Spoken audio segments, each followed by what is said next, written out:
Welcome to Stay Paid, your number one sales and marketing podcast on a mission to help you close more deals, keep more clients, and build a life of freedom you're working towards, but only if you're willing to take action today. My name is Josh Stike, Chief Marketing Officer here at Reminder Media, joined as always by Luke Acree, President of Reminder Media. And our guest today is Anthony LaMacchia. Anthony is the broker, owner, founder, and CEO of LaMacchia Companies, which include LaMacchia Realty, Crush It in Real Estate, and the LaMacchia Referral Network. Anthony has built one of the fastest growing real estate organizations in the country, acquiring multiple companies while continuing to train and coach agents nationwide. He's a nationally recognized industry expert, speaker, and outspoken advocate for real estate professionals, frequently featured in outlets like the Wall Street Journal, Boston Globe, and Barron's. Anthony, welcome to the podcast. Hey, welcome. Thank you for start over. No, we don't edit here. No, it's just live right in, baby. No, You know what's funny? I'm like known with all the camera people around here because I do so much video, so much television.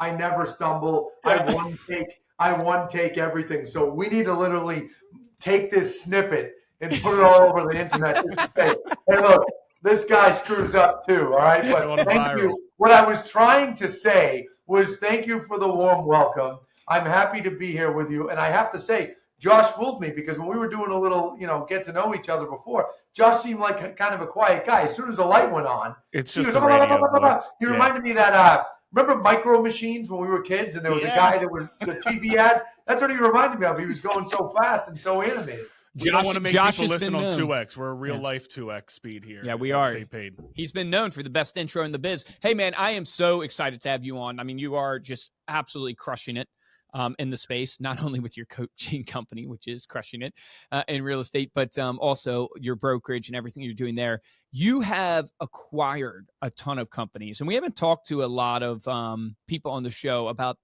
acquisition. And I would love to hear from you, like, what are the things that you look at before deciding whether or not to buy a company or walk away?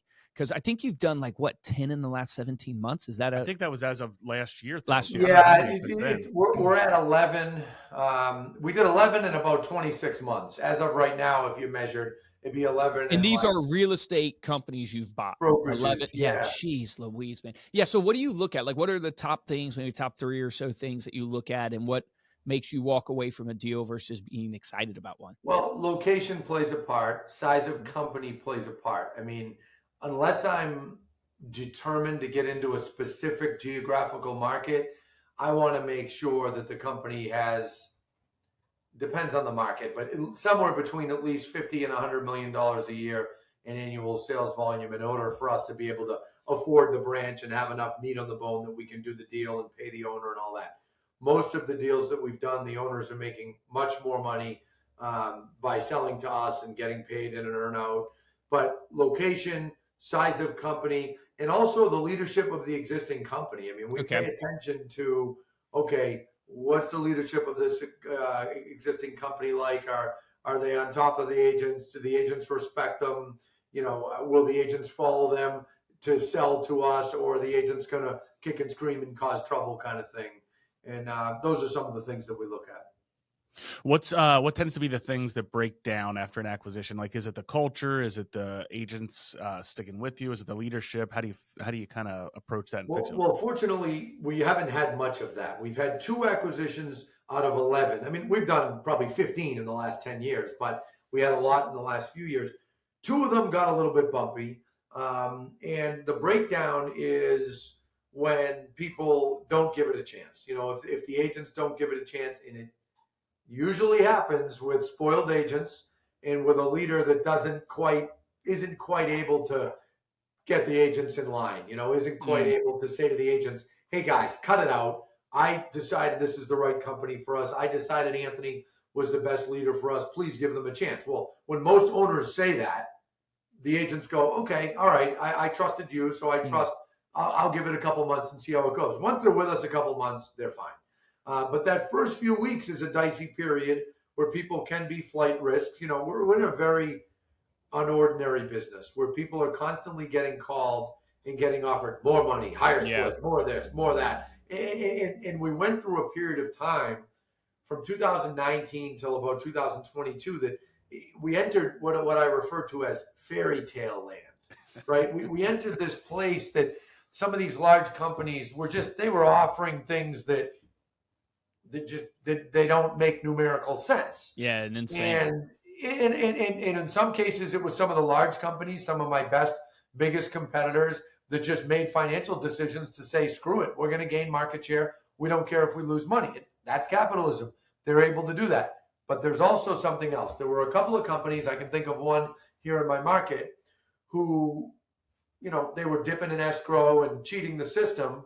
And that's how they were giving agents insanely high splits. And we all looked for years and said, how are they doing this? This doesn't mathematically math. And now that person is in jail. So, literally in jail. That's crazy. Yeah. I have not taken, I remember one time our accounting team made a mistake. They did a monthly reconciliation. We got millions of dollars in escrow. And they realized that they accidentally moved like $1,000 out of escrow, like 27 minutes before it should have been moved out. And it was like a 5-alarm fire. We were like, oh my God, what happened? We documented what happened in case we get audited. The person that made the error, made the error, total error. We corrected it on this date. We made a federal case out of it. Nothing ever came of it, nothing. But some of these companies, they're I'm not saying a lot, but it happens where they're dipping in escrow like it's their money. And it drives me nuts. It drives me nuts. I wish every state would audit the escrow accounts of real estate brokerages, because I think I'd have a quarter less competitors if they did that. That's crazy, man. I've never heard that before. Like Google it right now. Success Real Estate, Massachusetts. Google it. Yeah. I Google that, Josh. Right. That is absolutely insane. Yeah. How do you, like, the big struggle for all brands out there, and really the industry as a whole, at least the way I see it, is the product has become the real estate agent. Like you mentioned, recruiting them, offering them more money. You're making money off of the real estate agent as the brokerage. And so what is hard is that it becomes a recruiting business. How do you strive to keep culture and build a company where people stay? Or is the name of the game just roster stacking? Like, meaning like that is the game. Like you see it in insurance too, from an industry standpoint. Like, what's your feeling on that?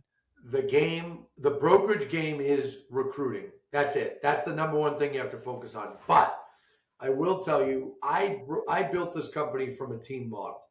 I was originally a singular agent in 2004. I came into the business with a business partner, but I was, for all intents and purposes, working, on my own. By 05, 06, we hired someone. She's still here today. And then we just built a small team, then a larger team. But I founded the company and got it off the ground from producing my own leads. And I was doing it from television. I was running television ads saying, if I don't sell your home in 70 days, I'll buy it. Oh, wow. And we were doing that in 07, 08, 09 when homes weren't selling and inventory was 8 times higher than it is now. Okay. So that kind of taught me the art of producing business as a company.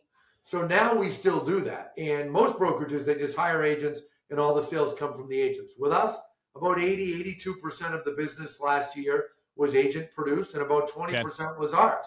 But that 20%, 20% of 6,000 sales. That's a lot of business. Is 1,200 sales. And on those, you can be tougher on the split because you're the one providing the business. And, it provides more opportunity for the agents. And that's really the springboard where we help a lot of our newer agents or agents that are struggling kind of get their mojo back, get sales going. And then eventually those people become their past clients. Yeah, that's so smart. Are you doing that through like a Zillow Flex type model, or is it Realtor.com? Is it like, how are you? So we decided not to do Zillow Flex. We do business with Zillow. We use their showcase product. Okay. We buy leads from Zillow. We buy lots of leads from Realtor.com, but we decided against Zillow Flex because I simply felt that some of their expectations were a bit much. Our agents work at LaMacchia. They don't work for Zillow. Yeah, gotcha. And when I get up in the morning, I report to me. And of course, there's some accountability with my assistant who's on the other side of the wall, and the COO and the woman I started the company with, and my fellow executives. Even though I'm the owner and my name's on the door, there's a level of accountability you have with one another. But I don't report to Zillow. And Zillow wants you to do handstands. They want you to pay 99% of the referral fee. I mean, I'm making up numbers, but Yeah. they overdo it a bit with flex. And that's why I said, hey, we'll pass on that. And I passed on it 3 times. And it sounds like I might have been right. There's a little bit of well, now, yeah, that whole lawsuit thing of them pushing too hard on the mortgage side and some other ancillaries is interesting, but that's another. That was one of my concerns. And I will say, I don't think that Rich and Lloyd and Jeremy, I know those guys, they're not intentionally trying to rip anyone off. These are not dishonest characters. You know, the lawsuits in the bullshit that they come up with to go after companies, just like Catchmark did to the real estate industry. They're doing it to Zillow now. So absolutely, man. Where I think they might be pushing the envelope a little, I don't think that they're dishonest, bad people or anything like that. No, I would tend to agree. So you're doing a lot of leads then through Realtor.com, through, like you said, Zillow. You're buying leads from Zillow. Are you doing any pay-per-click or Facebook ads to generate leads too? Okay. We are. The Facebook leads tend to be much more top of funnel, and the agents don't always have the patience for that. So we do business with a company called Ylopo. Yep. I don't know if you've heard of them, but Howard Tagger and G, great guys, and they've got a great product where they sort of help us nurture the leads. Yep. You ask an agent to nurture a lead that's going to sell or buy in 3 or 4 years. Agents, they just don't have the consistency or the systems to do it. No. I would agree with you there. Don't you think that's where most agents are failing, though, is in that lack of consistency? Like, obviously, you have a coaching company with Crush It, in real estate. Like, how are you trying to actually influence the mindset and the activity of the agent? Have you made any breakthroughs of getting agents to work? So that's a very good question. And, there's 2 distinct things with our training and with our coaching. So with training, and, I started the training company as Real Training and Systems. So just to give you some history, you said you wanted some history, in 2015. And the way I started this company, Josh, you're going to love this. I'm fishing in Northern Virginia with a realtor friend of mine. We're pulling largemouth bass out of the water. And he says, wait a second, this is 2015. You guys are converting what? I said, about 11% of our Zillow leads. Anthony, that's crazy. How are you doing that? I said, well, I put training on every single week. We talk specifically, step by step. You get a lead, what do you do? What do you say? What do you text? Blah, blah, blah. He goes, I want to get that training for my agents. What would that cost? So, well, you want them to tune in every week. Yeah, can't they zoom in by Skype, right? This is or tune in by Skype. I said, yeah. I said, you want my materials, my scripts? He goes, yeah. I said, I'm literally like this. I said, $3,000 a month. He goes, deal. That's how my training company start companies. Yeah. It was literally born. I said, well, if I can do it with him, then I got another customer in New York. Then I got one in Illinois, then California, then Florida. Before you know it, I had 15, 20 companies a week watching us over Skype. Wow. And then it got to be too much. By 2018, they were interrupting our company training. Our agents were complaining about it. So I filmed everything and put it all in an online training center. And I was able to bring the cost down dramatically once I did that. So to answer your initial question, you can influence agents to do the right steps with the leads once they have the leads. But getting them to take action before they have leads and to continuously follow up and be the authority is where I've always had the difficulty. And I have found that the coaching really helps with that. Now, I don't coach. I've never been like, I have no patience for people with coaching. So I do a little coaching within our company. If I know an agent's in a slump, I'll give them a call. But we brought on a guy a year and a half ago in the summer of 24. He's phenomenal. His name is Jason Posnick. And he speaks. He's got the magic. He can put on a show. He can coach. So Jason has been growing our coaching arm. And so far, we've been mainly doing it to the realtors at Lamacchia Realty. But recently, we started to bring on a couple other customers, agents that are other companies, like my friend in New York, Willie Miranda. So that's helping. But I do think what I'm coming out with, really, I announced it at my event a couple weeks ago. But what I'm coming out with in the middle of March, Alan Dalton and I believe is going to be the best thing that we've ever come out with as far as helping agents become the authority, teaching them to, Alan Dalton says, You don't just worry about your sphere of influence in building it. You worry about influencing your sphere. So doing that, coming out with or now that we came out with a certified or a real estate consultant certification in teaching agents to get into homes annually, get into homes before they're on the market, right? Look at life insurance agents. They became financial advisors. Financial advisors have annual meetings with people. They talk to them about what's going on. So now we're teaching agents, hey, get in that home, do an equity checkup with them, go over, make sure their homeowner's insurance policy is good. Talk to them, give them an updated value of their home. Take a walk through the home, help them prioritize any fix-ups, anything they're going to do. Doing that on an annual basis. And right now we're teaching agents to just do it with your client base. Down the line, I'm going to teach agents to charge an annual fee for it, but that's later. And I think this is going to can you tell me like a little? I love the idea because the problem is the stigma around real estate agents because of just how easy I think it has been to get into the industry. There's been a lot of bad real estate agents. And so out there in kind of the surveys of, what people think are the slimiest professions, real estate is on there, just like car dealers, just like or car salespeople, just like insurance. Because there's that sales aspect to it. And this would essentially elevate the real estate person. How do you make sure, though, that the consumer understands the value of the certified real estate consultant? Like, how do you make sure that because to be a real estate consultant is awesome, but how do you translate that to the consumer to make sure they understand the value that you bring different than just a normal real estate agent?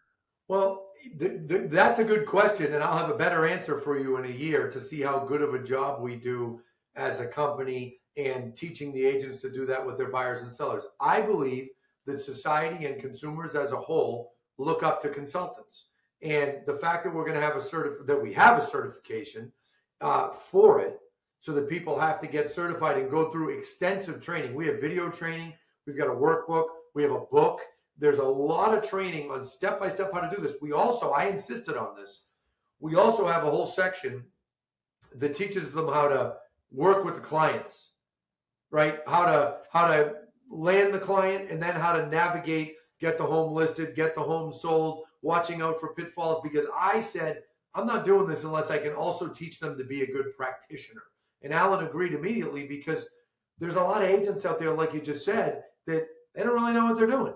And when the market gets hot, it gets easier to just get your way through things. Well, let me tell you, there's no way in hell to get your way through obtaining our certification. It's not possible.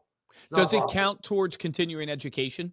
It does not. It does not, but that's in the back of my head maybe for the future. But because I could see that as how you could get adoption of agents, is they have to do this continuing education, right, to keep their license. So if you, I think we're going to get pretty good adoption. One of the maybe problems I would say with selling my previous training products with the different courses we had is there was a little bit of, well, what do I get for it? Right. And it's like, well, you're going to learn and you're going to get better. Yeah. Now they're getting an actual certification they can use in their email signature, their business cards and everywhere else. And I think it'll have an impact, but ask me in a year and I'll tell you how accurate I was.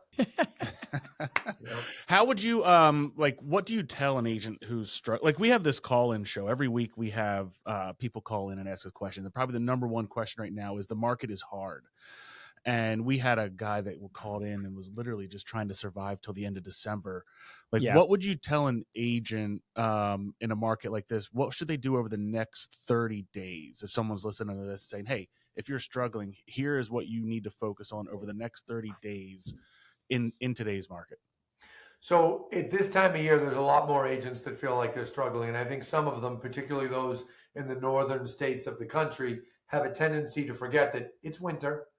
There's dramatically less transactions in the winter.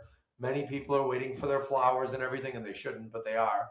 And that is normal, okay? But if I'm an agent that's been in the business 5 or 8 years, the number one thing I'm doing right now is I am getting in touch with every single past buyer that I sold the home to, unless I despised them, okay? I said that to an agent this morning. I said, listen, even the ones you didn't like that much, remember, it was an emotional time for them then. Give them a call. Check in, send a handwritten note, call them on the phone, get in that home. Even if they tell you they're not selling, well, I didn't think you were selling. I just wanted to check in and see how you're doing. I wanted to see how the house is. I remember you guys were very worried about the boiler. Did you end up replacing it? You were thinking about replacing the driveway. Did you get a new one?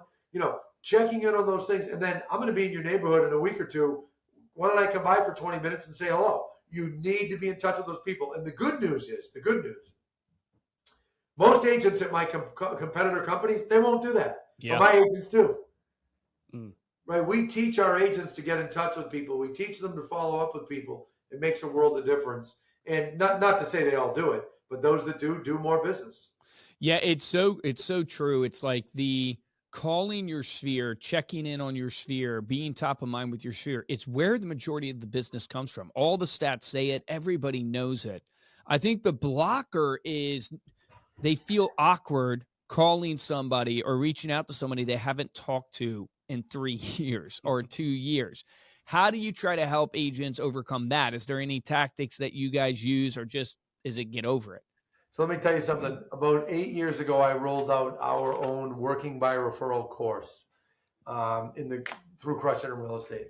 And I'll never forget, I did a whole class, and one of my best agents in my company, she walked up to me after and she said, Anthony, I just have like anxiety. Like, what am I going to say when I call? I said, well, ready? Hi, how are you? She goes, I said, this is very simple. You're checking, how are you? How's the house? How have you been? How's little Johnny? He must be in middle school by now. How's little Susie? Right? I mean, it ain't that hard. And this is part of what I teach. Listen, I put on an event in the fall where I had 14 broker owners from around the country fly out. We charged $10,000 a head, and I went over my acquisition playbook with them. Okay. And they were like, so Anthony, what scripts do you use? What do you say? Do you mail? Do you do emails? I go, guys, ready? Hi, how are you?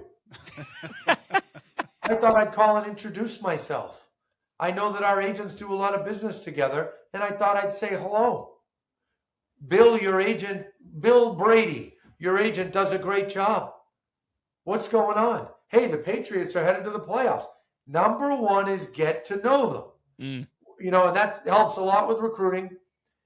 It helps a lot with existing clients. Now, you get a live lead from Zillow and you start doing, hey, the Patriots, how are you? How's life? They're going to be like, I don't need you as a friend. But when there's a pre-existing relationship from a client, it's easy. And when it's getting to know other broker owners, it's easy. The calls are easier. Yeah, it's so authentic too, and that's the key. It's like entering in with like no expectations, even though obviously you're hoping you can build a relationship, but just being a normal guy, checking in, getting to know people, that is the power. I'm curious, just switching gears a little bit, because I want to selfishly pick your brain on this. You've built a massive company, incredible entrepreneur, tons of people that report up to you. From a leadership standpoint, what do you believe makes a great leader? I think one of the most important, there's a number of important things, but one of them is communication, okay? I really work hard to treat people the way that I would want to be treated. And I work hard to make sure our executive team and management team does that. And as you grow, it's harder to do. But I'll say to them, hey guys, hold on. How would you want to be? Let me tell you something. I talked to a guy this morning that I let go 3 weeks ago. Standing right there with my hand on his shoulder. I said, I'm sorry. We just don't need your position anymore. And he looked right on at me and said, I know, buddy. I can tell. It's been awful slow. And guess what? I talked to him this morning. I talked to him 10 days ago. And I'm trying to help him start a certain business, right? Giving him advice. And treat people the way you would like to be treated. And also very clear, open, and repetitive communication. That's something that most leaders fail. When I hear a manager say to me, oh, I already told them. Oh, really, you did? Because they don't remember and they're not clear. So in your head, you might have quickly in passing mentioned this, but Anthony, they don't listen. No. You're not listening.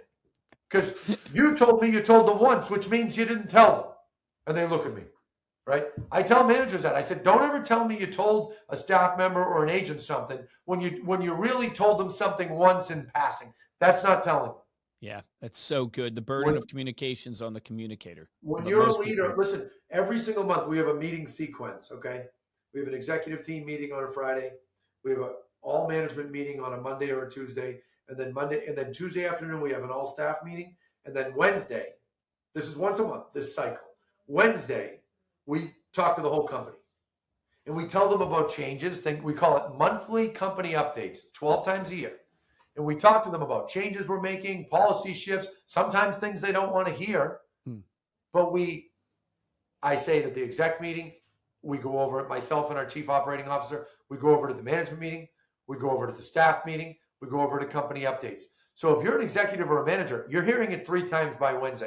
If you're on staff, you're hearing it at least twice by Wednesday, right? And then we follow up in the weeks following. And that's important because you have to understand that human beings don't hear everything the first time. Yeah. You guys know that, right? Oh, You guys are communicators. You have a great show. You have a great audience. You do a great job, right? Josh, I thought was quiet until he started talking, right?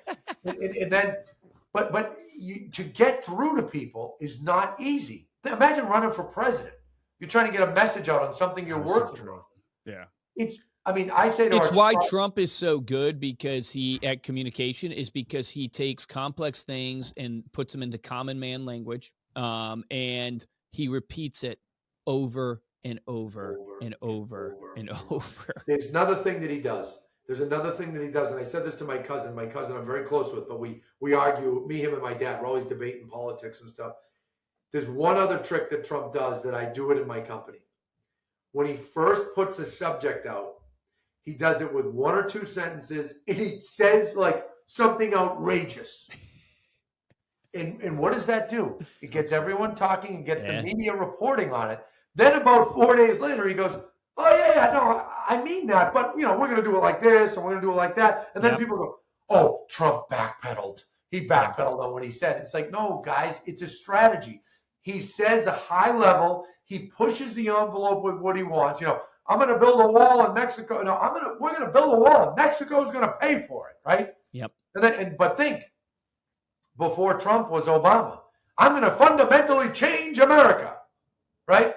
And then Obama said, the fat cats on Wall Street, they shouldn't be getting these bonuses. And the public, he's right. Yep. These guys are messaging geniuses. Yeah, they are. So, they are. Yep. Geniuses. So what I try to do is put something out like in text. You know how like on Facebook you can put something out and it's like, it looks like a billboard? Yeah. I do that in the company group.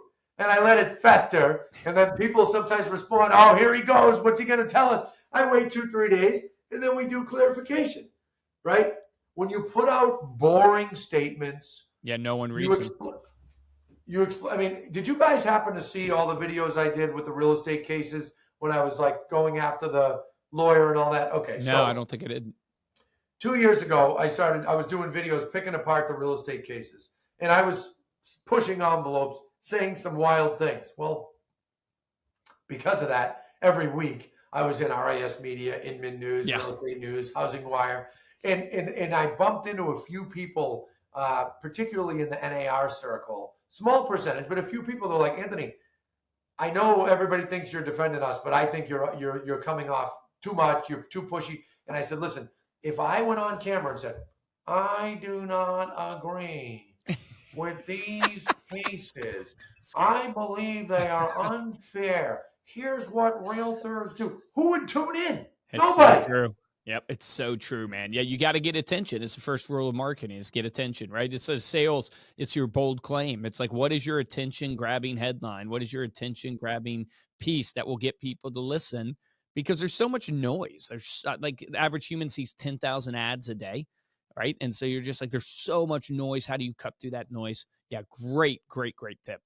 I'm curious, I could talk to you all day. I feel like we're just getting started, but I'm curious, knowing what you know now, having gone through building the company, right? And it's really, really successful. And I'm assuming you're just getting started, right? The amount you're requiring, but knowing what you know now, what would you go back and tell your younger self, that young entrepreneur? What advice would you give them?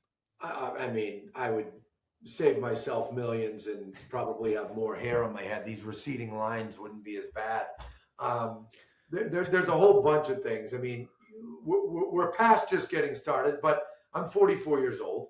I plan to do this, I don't know, at least for the next 20, 30 years, probably more, especially if my kids can take over. And that's an if, we'll see. But there's a number of things. Number one, November of 17 is when I really truly started focusing on recruiting as my main activity. And we had 92 agents in November of 17. We had 500 agents by, I don't know, 2021 or something like that. Get out of here. Wow. Yeah. So recruiting sooner is definitely a big one. Converting from a team model to a brokerage model. I did that from 2015 to 16. If I had to do it all over again, I would have did it in 2010. Okay. That's a big one. And accepting the fact, now I got to be careful how I say this, accepting the fact that not every agent's going to be a rock star. Not everybody's, going to work 20 hours a day. Had I accepted that fact years before, we'd have a much bigger company right now. And then I would say acquisitions as a whole, I wish I started everything sooner. Yeah, isn't that the so truth? common. It's Yeah, always, yeah. So it's Makes so always much what sense. you want to do. Yeah, there's a lot of things I've figured out that I wish we started sooner. I mean, 2025, we closed $3.3 billion in real estate and 6,053 transactions. So unbelievable, man. this year in 26, we've got another acquisition coming up in about 6 weeks somewhere. But this year, if we do 2, 3, 4 acquisitions, and long as nothing crazy happens, we'll probably get to $4 billion and about 7,300 transactions. Unless I can land one of these big acquisitions I'm working on, then it'll be a lot more. But some of these companies are in franchises and. Yeah, well, now you'll have a great opportunity with Anywhere the Deal. There's a lot of franchises out there that might be open to a phone call from you, man. I think so. I hope. I mean, I did see a little of that back when it was originally announced. And listen, I got to give Robert credit. That Dude, guy, the guy, yeah, unbelievable. he is the biggest player in the real estate game. He is the ultimate king at raising money. I don't know anybody in the real estate space that's better at raising money than that guy. The guts of him too. The guts, massive backbone of steel. Yeah, crazy. 100%. I give him all the credit in the world. And and I was one of the people that said, "Oh, they won't make it" years back. Then I started saying, "All right, I think I'm wrong," right? And he's proved it. And him and I have had a little bit of disagreement on policies, but I respect him. He's done a hell of a job. And what a bunch of great companies he is now leading. Yeah, it's crazy. It's almost like the Microsoft model. Like Microsoft just went out and bought, like obviously they created an incredible product, but it's like the Bill Gates model was like they just bought their competition. They grew by acquisition in a way. And Facebook did the same thing with Instagram. And then obviously they tried to buy Snapchat and they bought WhatsApp. And it's like you almost see a similar play in the Compass play of just like, oh man, they're growing by sheer just force, like getting outrageous money to agents to come over to them, buying these companies. It's pretty insane.